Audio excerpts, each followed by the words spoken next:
ഇതാണ് വൈസ് സിറ്റിയുടെ കഥ. 15 വർഷം ജയിൽ കഴിഞ്ഞ ശേഷം ടോമി വർസിറ്റി വിടുതൽ കിട്ടുന്നു.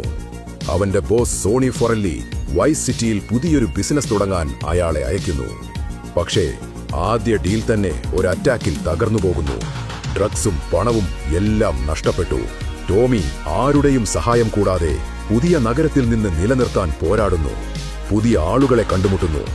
ലാൻസ് വാൻസ് ഒരു സുഹൃത്തു പോലെ തോന്നുന്നു. ആദ്യകാലത്ത് ലാൻസ് ടോമിക്ക് ഏറ്റവും വലിയ സപ്പോർട്ടായിരുന്നു. എന്നാൽ സമയം കടന്നുപോയപ്പോൾ സ്നേഹം, വിശ്വാസം എല്ലാം പണത്തിനും അധികാരത്തിനും വേണ്ടി ലാൻസ് വഞ്ചിച്ചു. അവൻ ടോമിയെ വഞ്ചിച്ചു. അവനെ കൊല്ലാൻ തന്നെ ശ്രമിച്ചു.